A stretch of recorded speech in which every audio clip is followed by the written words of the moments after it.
Eh bien bonjour et bienvenue pour cette seconde vidéo. Dans la première, nous avons fait le unboxing de tous les éléments hardware que je vais insérer dans mon ordinateur gamer. Et dans celle-ci, eh bien, nous allons le monter. Alors la vidéo est un petit peu longue, elle doit faire approximativement une demi-heure. J'ai essayé de la rendre la plus dynamique possible, mais voilà, j'ai fait avec les moyens du bord, je n'ai qu'une caméra, vous verrez. Quoi qu'il en soit, si la vidéo vous a plu et si vous voulez m'encourager à continuer, eh bien n'hésitez pas à me laisser un pouce bleu. N'hésitez pas non plus à vous abonner et à activer la clochette pour avoir les notifications. Sur ce, je vous laisse, bon visionnage et à la prochaine. Bye bye. Alors on va commencer par la carte mère. Donc j'ai mon processeur, j'ai la mémoire. Alors le processeur, je vais avoir besoin de la pâte thermique qui doit être voilà, dans la boîte du système de refroidissement.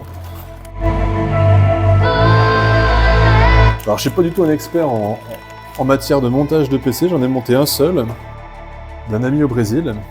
Je ne brillais pas, on a passé je sais pas combien d'heures pour le monter.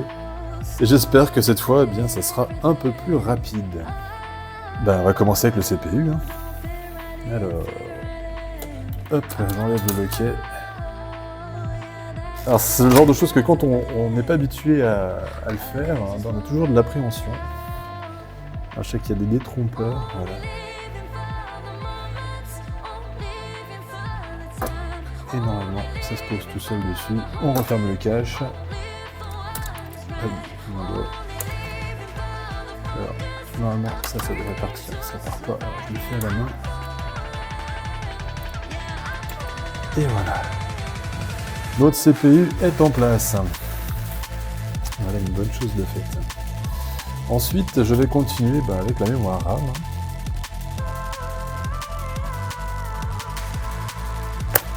Le petit clic qui nous fait dire que tout est en place. Le petit clic. Ok, CPU, mémoire, c'est fait. Alors je me suis rendu compte qu'il me manque aussi le SSD, puisque on va le mettre maintenant. Voilà, je vais prendre un tournevis et je vais enlever le cache. Alors on a un M2 en PCI E5, on va le mettre là. On dévisse ça. Alors ça j'en aurais certainement plus besoin puisque j'ai déjà un radiateur dessus. Ça je crois que ça fait office de radiateur.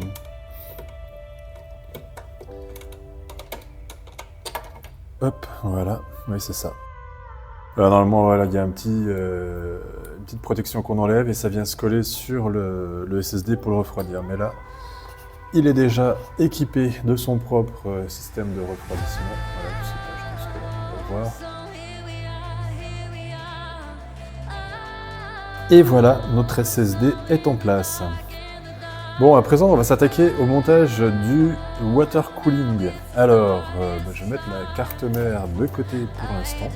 Je vais la mettre ici. Hop, voilà. Alors, j'ai pris déjà une partie du water cooling. Je vais prendre le radiateur avec la pompe. Donc, première étape, monter les radiateurs et les ventilateurs. Ils vont venir se positionner ici. Hop, on va enlever la pompe. Alors maintenant, je vais prendre les vis. Alors les vis pour les ventilateurs, ça doit être ça. Mon petit couteau.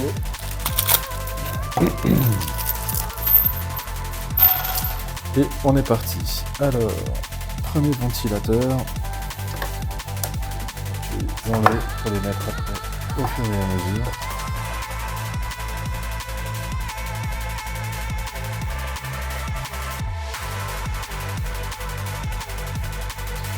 On va passer à présent au deuxième ventilateur. Alors, hop.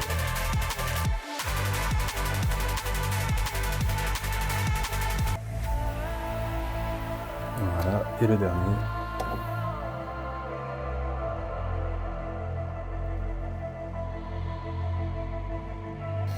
Voilà, on a bien nos...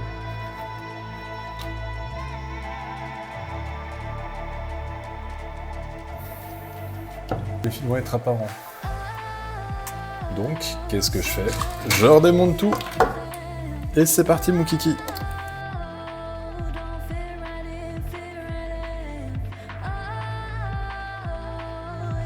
Erreur de débutant. Et on les remet dans le sens qui va bien. Avec le fil qui sera orienté à l'arrière du boîtier. Maintenant, quand il sera positionné dans le boîtier, eh bien, les fils seront derrière et pas en façade, ce qui est quand même pas négligeable. Et à présent, eh bien, je vais m'occuper de fixer la pompe sur la carte mère. Alors, je remets le système là-bas, je reprends la carte mère. J'avais déjà enlevé les petits supports, les petites protections qui se trouvent sur la carte mère à l'origine, de chaque côté de l'emplacement du processeur. Donc je les ai mis de côté. J'ai 4 petits plots que je vais insérer sur les vis, les pas de vis de la carte. Je vais mettre mes 2 supports. Alors dans le bon sens, autant que faire se peut. Voilà. Hop pour le premier. Voilà pour le second. Et je vais à présent mettre les vis.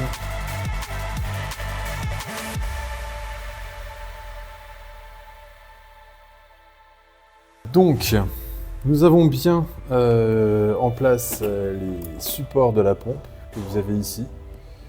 Voilà, et la pompe va venir se poser là-dessus. Donc on a dit que là c'était la position telle qu'elle va être mise dans le boîtier, hein, avec les ports USB, tout ça, la connectique à l'arrière. Je reprends mon water cooling. Hop. Donc lui, eh bien, il va venir se connecter. Alors, on avait dit, hop, le logo Be Quiet. Alors, c'est pas super évident. Hop là. Je me bats avec les tubes. Donc ça va se placer comme ça sur le processeur. On fera attention de bien enlever le petit opercule qu'il y a ici sur la pompe. Ne pas l'oublier, je suis plutôt d'un naturel distrait. Donc heureusement, c'est écrit en gros dessus. Attention, imaginez ce que ça va donner. Le CPU qui va se mettre à chauffer. Une pellicule en plastique entre la pompe et lui. À mon avis, ça va pas faire quelque chose de fantastique. Donc, bloc va venir se positionner comme ça sur le CPU. J'aurais plus qu'à retourner ça, c'est tout ok. On va bien faire bon du premier coup pour éviter les problèmes ultérieurs. De démontage. Ouais, c'est bon. Allez. Et bien c'est parti. Donc à présent, on va pouvoir passer à l'application de la pâte thermique. Alors pour la pâte thermique, ben, je sais qu'il y a plusieurs écoles, le grainerie, on croit, etc., etc. Et je me suis basé sur la vidéo de Pax où il montre les différentes manières de mettre la pâte thermique. Je la mettrai en lien. Elle est très bien faite parce qu'on voit vraiment l'effet de chaque forme de positionnement de la pâte. Donc moi je vais faire celle qui recommande, hein, c'est-à-dire un trait en haut du processeur, et puis à l'aide de... moi je vais prendre une carte, voilà, une vieille carte de Flying Blue, pour étaler la pâte thermique sur l'ensemble du processeur et avoir un maximum de surface protégée. Alors c'est parti. Alors c'est assez chiant cette histoire de pâte thermique parce qu'il faut pas trop en mettre, mais il faut en mettre suffisamment. Et si on en met trop, bah, ça va faire l'effet inverse, ça va être contre-productif. Voilà, donc là maintenant je vais la tartiner. Quelque chose me dit que j'en ai pas mis assez. Donc je vais en mettre un peu de l'autre côté du processeur.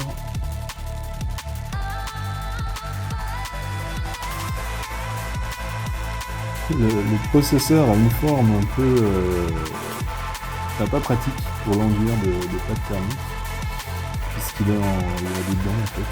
Donc pas m'embêter, pas trop chercher à aller sur 100% de sa surface. pense que là déjà on est pas mal. Voilà ce que ça donne. Donc là je pense qu'on est bien. Alors, l'opercule. Ça, je vais mettre ici pour pas mettre de la pâte thermique de partout. L'opercule, je vais l'enlever.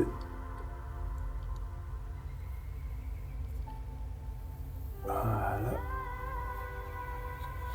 Hop, voilà. Et je vais positionner la pompe.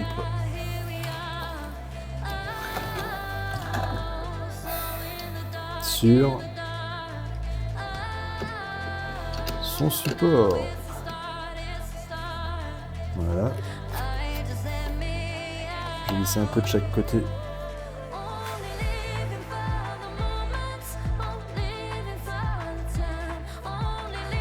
Très bien, donc la carte mère est prête. On a le processeur avec son système de refroidissement, on a les barrettes de mémoire, le SSD. Tout y est. Donc à présent, on va s'attaquer à la mise en place dans le boîtier. Allez, c'est parti, on s'attaque au boîtier. Alors, on va déjà enlever la vitre sans la casser de préférence. Alors, on a une vis à main, voilà, qui vient avec.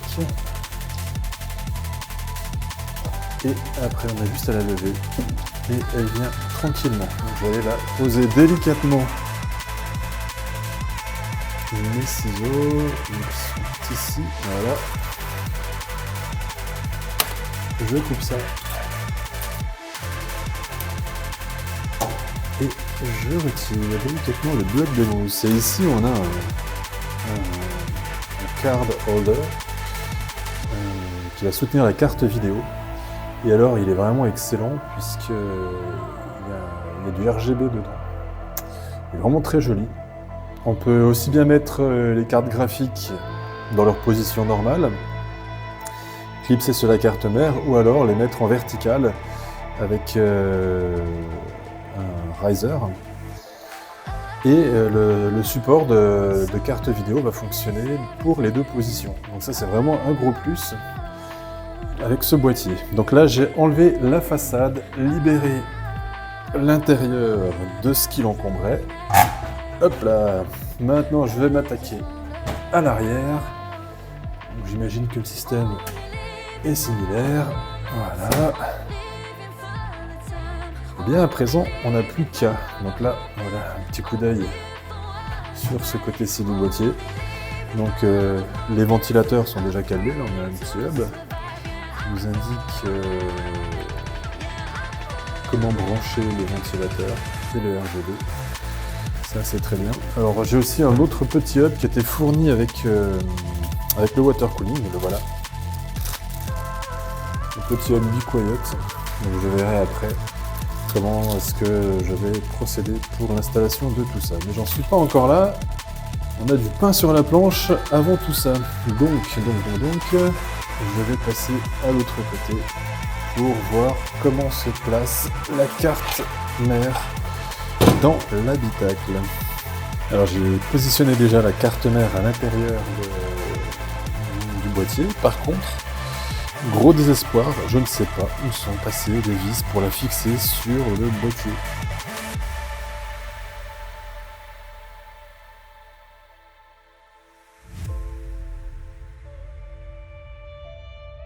Ok, erreur de débutant, les vis je les ai trouvées, elles étaient en fait avec le boîtier là où elles devaient se trouver. J'ai cru que c'était fourni avec la carte mère, mais non, c'était fourni avec le boîtier, et comme j'avais pas ouvert la boîte du boîtier, enfin j'avais pas détaillé le contenu de la boîte de câbles, etc. du boîtier, je ne risquais pas de les trouver. Alors, bah c'est parti, donc là j'ai 9 vis à installer.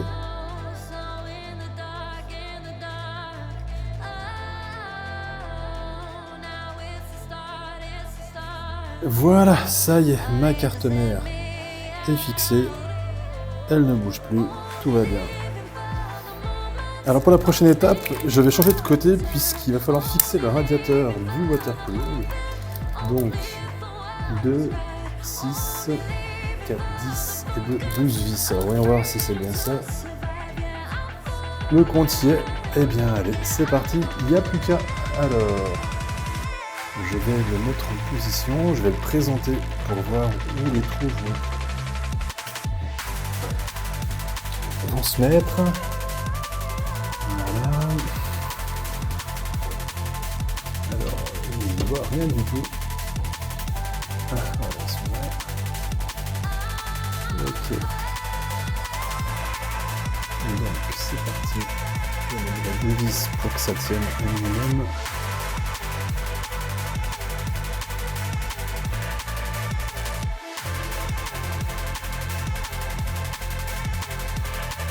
Mon radiateur est fixé avec mes ventilateurs, on ne voit pas les fils comme j'espérais.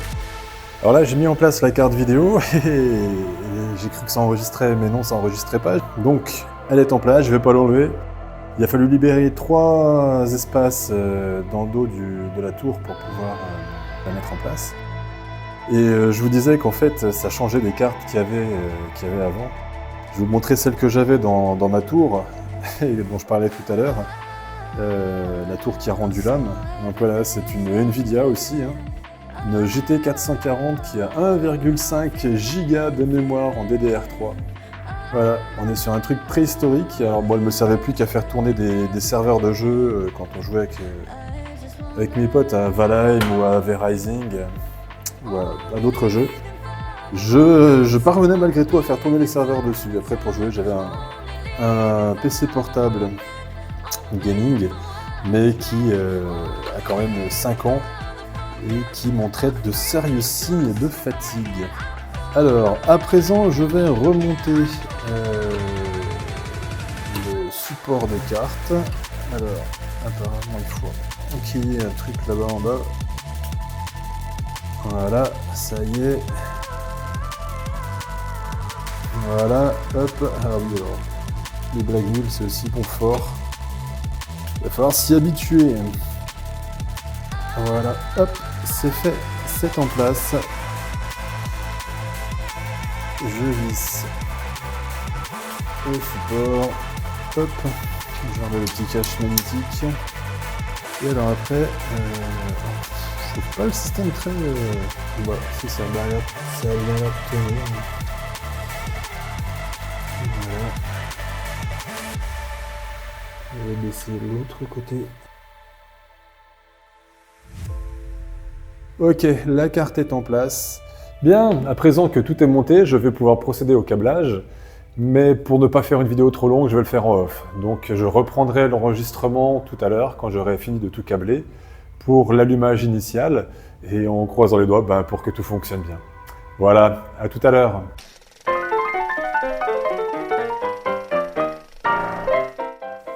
Bon, ça y est, après avoir pas mal galéré avec le câblage, tout est en théorie prêt. Donc 5, 4, 3, 2, 1. Putain, c'est quoi le bordel?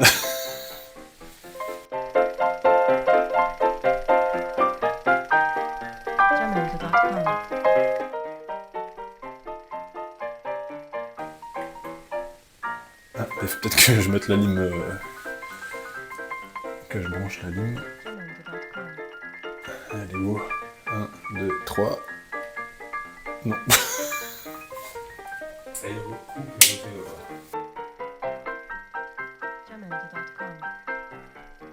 Alors... Putain, ça marche pas, pourquoi?